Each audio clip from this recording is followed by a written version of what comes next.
Hello and welcome to another exciting edition of Utopia News Warcast. This is your host Wind, and today we're going to look at the last 2 days actually. So we've got a lot of ground to cover. I was planning on doing a Warcast last night, but I was unable to get around to it. This winter weather is making me tired. Anyway, special thanks to Lady Augustina for the new banner. We always work closely together to make sure that we get this awesome artwork ready for the shows. Thank you so much to Lady Augustina and everyone else who helps me get these shows ready. So without further ado, let's check out some convergence. All right, let's see where we are. Starting off my 1-1 province as always. Let's take a quick look at the world. Nothing special or new has really happened since a couple of wars, actually several wars have ended in the past couple of days, putting some big players up there now in range of the top three kingdoms at the top there. Enigma looks like they're joining the pack. Same with Halloween after their both of their most recent victories against Divinity and our theme crown winner 8-8 Muppets, respectively. So we expect to see them making their way to the top. Maybe they'll war each other. We're not too sure what's going on with Elf Shelter and Bunch of Noobs. It looks like Elf Shelter's kind of just chilling out there, and Bunch of Noobs is growing to meet Merciless, who is also growing. I'm not sure. It'll be interesting to see what happens there. Um, and again, we're going to look at some of these wars that just finished here, give you a better idea of what actually happened. We can actually take a quick look at them right now. I don't see why not. Let's go like this. Who else won a war just recently? No. Conspiracy. Yeah, I mean, they more or less won. Divinity more or less won, but I wanted to see these three because these three are the ones that actually ended um, most recently. So these are the three kingdoms we're kind of going to want to keep an eye on here over the next few days. Enigma, Halloween, and Flying Syndicate are the ones to watch at the moment. Of course, everything a conspiracy is right on pack there with unnamed popcorn. So it'll be interesting to see what they're going to do. They do have some options, although, kingdoms like Halloween and Enigma will be in their 4-day ceasefire. So not a whole lot happening there. Same with unnamed. So, they're a little bit alone up there. That's for sure. Um, some work to do. There's definitely some work to do. All right, let's move on to the honor chart. I mean, this thing has kind of just been a mess since day one because the top 10 is always generally so close together. We've got Enigma taking the #1 spot, Conspiracy just sort of behind, and Halloween just passing Conspiracy. Merciless, of course, taking the 4th place position now since those last two victories.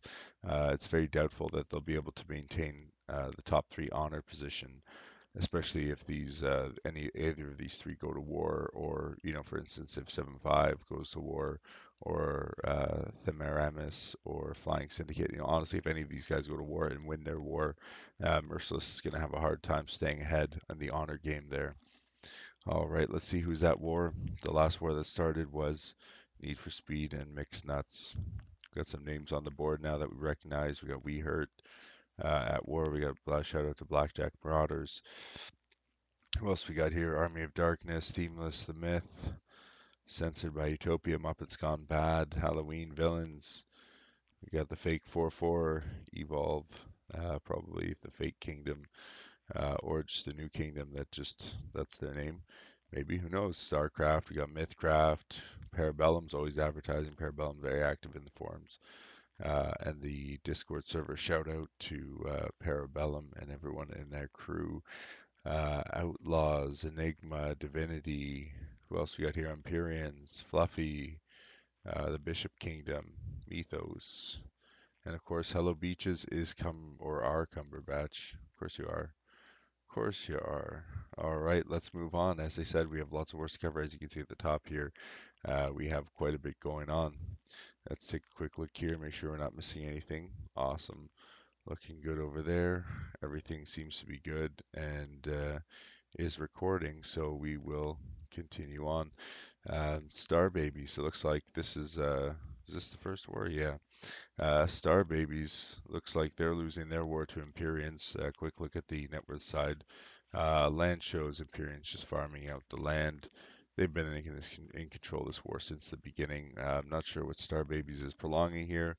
Um, as you can see, Empyreans is just taking more land, and then they're actually converging or about to converge on honor here. So the longer Star Baby stays in here, the more Empyreans going to take for them. Um, Good job, Empyreans. Star Babies, you know what to do. All right, let's move on to the next one. This is a war that we were looking at very closely. It's the Divinity versus Enigma war. Because of this war, Enigma is now catapulted basically into the top four, top five position. Now, in terms of land, it's very likely they'll grow and probably try something with either the Elf Kingdom or Noobs. We'll see what they decide to do there and what the other kingdoms also decide to do. There's some speculation that two of the other top 10 kingdoms might be going to war shortly. We'll see what happens there. Without saying too much, but we'll see that in the next episode, I'm sure. All right, let's take a quick look at what was going on here. Land-wise, Enigma, saw convergence many times on every wave, and they diverge right at the end on the land side of things, walking away with a ton of land. We're seeing here Enigma growing quite a bit, actually, growing over 5 million net worth, actually way more than that. Yeah, 7.5 million net worth, basically. Here's the cash pump. And then here's the dump and the super elite troop pump. Now, I mean, this is a very well executed pump. Divinity definitely wasn't ready for this one. They just got smoked by this. Um, Conflicting information with regards to how much GC was on hand on both sides. Needless to say, both had plenty of GC, but the one thing that stands true between both accounts is that Enigma definitely had a little bit more GC going into this war, and that definitely benefited them in the long run. So they took a ton of honor, they took a ton of land. Very strong performance in this war. Excellent war, excellent play. Good job, guys. Let's move on to the next war. Parabellum has finished up their war with What Caused the Delay War, and looks like what caused the delay was victorious. A very strong victory, actually. Both land net worth and on the honor side as well. They were able to pass them, bring them down and pass them. It's exactly what you want to see going on in every war. All right, let's move on to the next one. This is a kingdom versus Dragon's Eye. This war is concluded, I believe, as well. I mean, we kind of expected this to happen. The bigger kingdom with more provinces basically wins. I mean, this is kind of a nasty looking chart. There's not a whole lot going on here. Good job. This is the kingdom, and you got some good organization there, except for this monarch guy and this happy guy. I mean, aside from that, you guys look pretty good. All right, let's move on to the next one. StarCraft. Looks like they were just defeated by MythCraft. MythCraft taking full advantage of their position and taking the land out. Another strong performance here by MythCraft. StarCraft just barely manages to achieve convergence. But once MythCraft converged here, I mean, they were, this isn't as good of a pump, let's say, as what we saw with Enigma, but it was very strong. They came up still 4 million net worth short. From being 4 million short basically, and taking that bigger opponent down and then just dominating them on every wave. Extremely well done, Mythcraft. StarCraft, of course, is known to go in several provinces down, though I'm sure that played a huge part in their losses recently.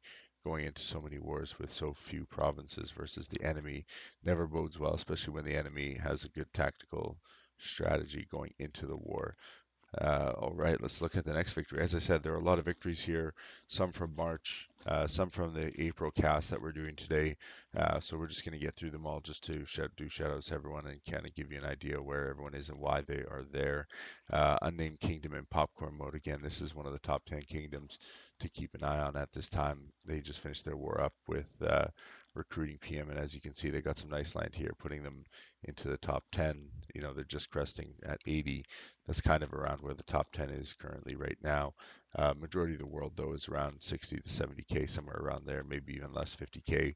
I changed up my chart a little bit to illustrate a kingdom that's a little bit more mid-range, let's say, in terms of net worth at the moment, since they just grew quite a bit from their last war. And of course, you know, in war you lose a lot of stuff, so it's not like they're heavily saturated in net worth right now either. So let's take a quick look at this war here. I mean, Kingdom land, there was some convergence here by the Red Kingdom, although you know that quickly changed, and all of a sudden the Blue Kingdom was diverging away. So let's take a look at the net worth side and see what happened here. Wow, very strong performance by Blue Kingdom. You know, you barely even have to talk about this one. It's pretty obvious what happened here. First thing I want to do is look at the numbers down here, and wow, you know, not a whole lot happened here. Tons of damage on the Red Kingdom. Well done, Blue Kingdom. Well done. Let's move on to the next war. Evol Love versus 4-4. Looks like Evol Love got away with this one. They took some nice acres. Looks like 4-4 just managed to break even on this. But again, you see this very strong performance here. Red Kingdom basically didn't have a chance. We're seeing a lot of these wars recently. Some kingdoms are just not ready for what's in store when they go to war. I mean, again, you know, one of these mediocre pumps here by 4-4, definitely not enough to control Evolve. I would say, you know, we would have had to have seen a pump pattern more similar to Enigma, let's say, where we see the sharp rise and then the dip and the, you know, extremely well organized train time. You know, they would have had to have grown to defeat this opponent probably somewhere to 10 million. That might have just given them enough edge to actually win this war. Again, they're short provinces as well, so that's, you know, that's probably all it was. Really, to be honest, that's all it was in this war. It might have gone extremely differently if they had had those extra provinces. Either way, Blue Kingdom takes a nice easy win here. Let's move on to the next war, Villains versus GN. Looks like Villains is just cleaning up the land right now, which at 61 hours kind of tells me one thing: the war is going in their direction. Or is it? Definitely is. As you can see here, they came in as the smaller kingdom, not too much of a big growth. It looks like they're both sitting out of war for a little bit. They grew to me, you know, grew slightly to enter the war. Have this nice staircase effect here, where both sides are doing extremely well until it starts petering out a little bit for the Blue Kingdom. Several convergences on every wave, basically. Looked like they were trying to diverge here on their wave here, the Blue Kingdom. However, they got pushed back down very quickly into another convergence, and then it began the divergence here. To be honest, this war is you know, probably over. It's gone on a little bit longer than it should have, I would think. And looking at this is telling me that as well. Should this line touch the 50K mark, that's danger zone, guys. This is when you know you got to pull out. I mean, very nicely done here. You know, converging here, villains, and then you know GN. Once you saw this divergent pattern here, wave over wave, unable to regain that honor. That's a sign that you know, especially when everything else isn't going your way, that's a good sign that maybe it's time to pull out. Let's take a look to see if anyone's posted in here. Ghetto Nightmare is GN. All right, there you go. So Ghetto Nightmare is Warring Villains. Thank you so much. All right, Muppets Gone Bad. Looks like they just lost their war to Halloween. Probably had a very strong performance here, and yes, they did. Look at the damage there. Muppets Gone Bad took almost 6.5 million damage in net worth to Halloween's 1.8 million damage in net worth. I mean, that's significant. Look how many acres they took here: 24,000, almost 90,000 honor points. Halloween really, really cleaned up on this war. Um, you know, there's no convergence there at all for Muppets. They just, you know, they didn't have a shot from the beginning. Not on the honor side anyway. You know, the honor was definitely all Halloween's, and it definitely looks like they controlled that as well and used that to their advantage. I mean, Muppets did a decent job holding on to as many acres as they could, but in the end, they still ended up at a deficit from when they had entered the war. Very strong performance by Halloween. Can't wait to see them tag and see who that is running that kingdom. Got a couple of ideas considering who's not tagged already. But let's see what happens. I mean, that's part of the mystery, right? So great job, Halloween. You really beat the crap out of Muppets. All right, let's move on to the next one. Censored by Utopia-War Greed versus the Tearjerker Cinema. All right, land-wise, again, this war has just recently finished. I mean, nice exchange here. Convergences on every wave here from both sides. So extremely well played, definitely. Again, you're seeing this convergence here on every wave essentially, except at the even at the end here, actually they converged right at the end. But Tearjerker took this as a win just recently. Actually, it looks like yeah, the chart's kind of messed up because of how up and down this was on one side and then how this calmness is on the other. But anyway, you can again see the pump here. See again, they grow to be the bigger opponent, but it's still not enough to take them down. So you have to put significant investment into your pump, and then of course execution is paramount as well, and having your troops deploy at the right times. It's very easy to lose a lot of troops in this game. All right, let's take a quick look at the honor side of things and see where Tearjerker left off with this one. Looks like Blue Kingdom did a good job taking some honor. So despite losing this war, they're actually in a pretty good position compared to where they started. I mean, even their acres, they're pretty much back to where they were when the war first started. Unlike Muppets Gone Bad, who just totally just got owned. 3 to 1 basically in terms of damage, if not more, 3.5 to 1 possibly. Um, so that's gives you some indicator of how evenly matched these teams are. Let's move on to the next one, Myth versus Themeless. Again, this war has ended. Myth takes the victory. It looks like a very strong victory over Themeless. Definitely was. I mean, there's not much to say here. This is pretty obvious. No convergence basically at all from Themeless on this one. And Myth walks away with a nice farm out. Um, again, we're looking at some crazy numbers here. 1.2 million damage to 155,000 damage. Again, that's farm out ratios there. This is like a 6 to 1, if not more, 9 to 1. uh, kind of situation here. It's just the amount of damage done. It's just intense, And again, look at the acres, look at the net worth, or sorry, look at the honor points here. This was definitely a Myth's War to win. Themeless, I don't know what the heck you guys are up to, but you definitely got your butts beaten on this one. All right, let's move on to the next war. Army of Darkness versus Legends of War. Let's take a look here. I mean, this seems like Army of Darkness is really soaking up the acres here, but it's well deserved because they are in control of the war, basically, since their convergence here when they grew to meet the enemy entering into the war 51 hours in. They just passed min time not too long ago. Definitely looks like this is probably going to be their war to win. And, here it is again. Looks like there's one last push to take as much back as possible from Legends, and it's could quite possibly be their last wave before withdrawal, but we'll see what happens. Excellent work, Army of Darkness. Let's just take a quick look here. All right, and we got our most recent victory here. Blood of Heroes defeated Sunken Sim Cities.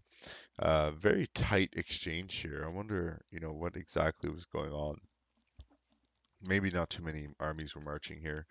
It's hard to say, but their land doesn't really bounce around too much. And wow, look at that tight maneuver that they did there. They came in the smaller kingdom, which is a little bit more unusual, and still managed to dominate their larger enemy and actually bring them down to the point where they converged and had a solid convergence.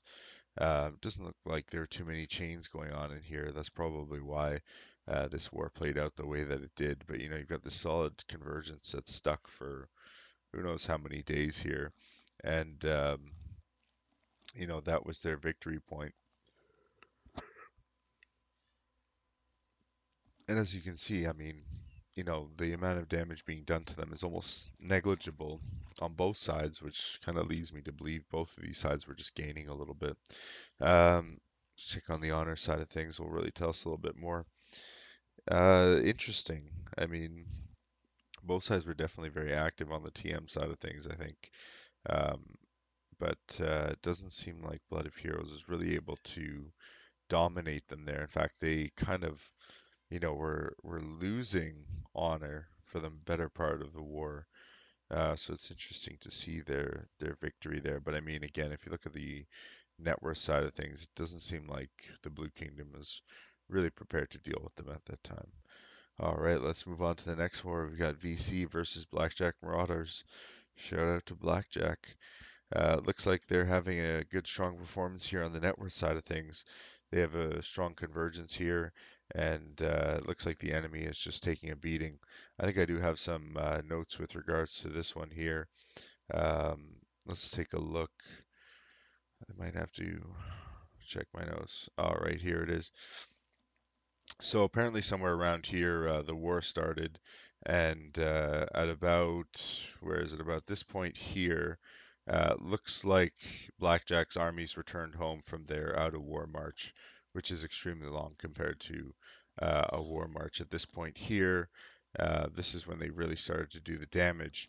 Now, from what I understand, the dragon was let loose probably somewhere around here. Um, approximately, I think it's actually closer to here, this point here. So the dragon is released, and you can see there's uh, significant amount of damage going on here. It's really nice to see their Blackjack is definitely in control of this war. Let's take a quick look at the honor side of things. We're just coming up on min time right now.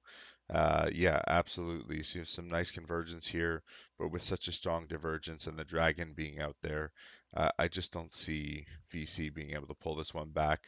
Looks like Marauders could very well be enjoying a nice relaxing Sunday coming up for them if it isn't already in the countries that they're in. In some parts of the world, or it's already lunchtime, if not later than that, approaching dinner. Who knows? Uh, we'd have to actually look at the clock to tell. But great job, Blackjack. It looks like you're in firm control of this war. So great job to everyone there. Let's see what else we got here. All right. Looks like Tom has actually got a little announcement for everyone that he's working on. Looks like the Utopia store is finally open, which means that you can buy some Utopia swag and merch to support the game, of course, when it does come out. So that'd be awesome to help keep the game going. Not that we really need money. The thing we really need right now is players. So without getting into that, let's move on to the next war. Here we go. Porterdom recruiting now at war recruiting 3. This war's only 43 hours in. Normally, again, as I said, we don't normally go into wars that don't have this much or don't have too much time allotted, but this is coming up to min time. So we'll take a quick look here. Looks like now is getting a little bit fat. That's the Red Kingdom. Blue Kingdom's just been slowly taking hit after hit after hit, losing land, possibly to change. Let's see what the net worth thing looks like. Oh yeah, I mean this is another perfect example of a very strong pump. Here's the cash drop, here's the pump. They grow to meet the larger opponent, dominate the opponent. Most likely put a few provinces out of commission here, as you can see here by the damage. Um, it's interesting, actually. It looks like there were some more chains um, yeah, actually, no, sorry, that does make sense. More chains by now recruiting, yeah, and despite Hades taking quite a bit of damage, he was a pretty big province to begin with, but doesn't seem to have slowed him down too much. I mean, that's still a very dangerous province, and considering that's the only province he did any damage to, um, props to Hades for holding it down. I mean, that player definitely knows how to deal with a chain, it seems like, even though if it's just a weak chain, some people would have had a hard time dealing with that. Again, you guys are 4 provinces up, so I would have expected this win, irregardless, no matter what. Um, Again, not too much happened on the honor side, which tells me Porterdom was kind of napping on this one. All right, let's move on to the next one. We Hurt versus It's Just a Game. I wonder what prompted them to change their name to It's Just a Game. Maybe there's a heated exchange of words, or who knows? Maybe they're just trying to play cool. Here, some convergence here on the land exchange. Nothing extra special. Um, we hurt maybe bit off more than they could chew here. Unable to achieve convergence on their first wave and the second wave. It's very likely if they can't do anything here on the next wave, that's not a good sign for them. So best of luck to you on that one.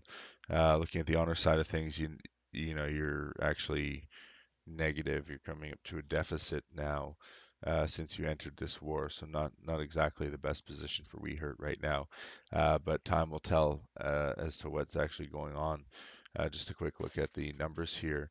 Looks like We Hurt had some orcs that took, you know, concentrations a little bit different on both sides, but more or less similar. However, there's one extra province in the 100,000 damage range. And of course, there's 300,000 damage versus 200,000 damage. At the end of the day, it's just a game is in a little bit of better position here. Um, but again, the damage is pretty close. Acre Exchange is pretty close. Honor, there's plenty for We Hurt to take, but can they take it is the question. So we'll see what happens. Best of luck to everyone there. Bon Voyage versus Toontown. We're only 12 hours in. Let's take a quick peek and see what's going on here. Land is nothing special. Net worth shows us that Bon Voyage is going, after having a pretty good pump here. Looks like it's decent anyway. I mean, it's not a very big one, but it's a decent looking one. Maybe just executed fairly well. I mean, it looks like there was extra time here, but still, neither here nor there. Um, looking at these numbers here, definitely looks like this is Toontown's war to win. Need for Speed and Mixed Nuts, the last war we're going to look at tonight. Pretty even on land. Blue Kingdom was bigger going in. Again, Blue Kingdom going in. Mixed Nuts coming in with a strong position. Constantly, Need for Speed is actually coming down here. They're getting a little bit smaller and smaller every time. We're only 12 hours in, so this is probably, a hostile wave. Their armies are coming back for another wave very shortly or in the next 4 hours or so. So we'll see what happens there. On our side of things, wow, right away Mixed Nuts takes a dominant position.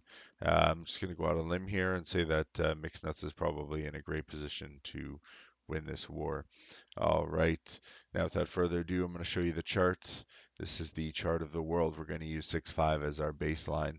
That is Enigma. Now, the reason I use them is because their net worth is a little bit closer to the middle of what the world is, just to show you or give you an idea of the, everyone around them and how many people are actually, closer to the bottom tiers. As you can see, minus 17 million is kind of where the kingdoms are that don't exist. We get a couple kingdoms, obviously bigger, like Merciless, a bunch of noobs. Everything is a conspiracy. Look at those numbers change. That means the dump file just updated. All right, so that's some cool stuff. Elf Shelter, and of course Wheel of Time, the 16 person kingdom that is in the top 10. So I don't know what to tell you guys about that. That's dedication. All right, let's look and see who is winning wars, who's got the most wars, who has done more than 5 wars or more. Here we go. Not too many people in the running now. Looks like Enigma's had a good number of wars. Wow, 8 wars for Enigma. That and Army of Darkness. Holy cow! Halloween 7. They got some good numbers of wars here. Merciless again 7. So it's interesting actually. Enigma's actually had the most wars in the server right now, and they're actually on track to get at least 1 or 2 more. It's very likely that Enigma could walk away with 10 wars uh, this age, which is quite a good number. Some of the other kingdoms, like Halloween, already on their 7th, or approaching their 8th war. Same with Army of Darkness, Merciless looking for another war. We'll see what happens. Plenty of time still. With about 2 weeks left in the age, just about anything could happen. Let's take a look here. I'm going to clear this all here, and we're going to see who has any names in here. The core. Average performance right now. Lego, kind of like a growth kingdom. Let's see who else we got here. Old geezers, not doing so hot. Retirement home. Natural disasters. Elf Shelter not doing so hot despite being so big in the world. Toon 4 is not exactly the best record. I mean, they're not much different than Toontown. And look at the difference between the two kingdoms. Themeless, Parabellum, Villains, Pirates, a Metallic Symphony, Shameless, Empyreans. So there's a lot of names on here that are very recognizable. Looks like several people are not exactly having, um, the greatest wars this age, but they definitely fought their hardest and maybe bit off more than they could chew, is usually the case. So good luck, everyone who's currently in their war, and everyone who's about to enjoy their ceasefire. Hope you guys enjoy your ceasefire. I'm just going to take a quick look at the channels to see. So don't get me wrong, I do appreciate you guys all so much.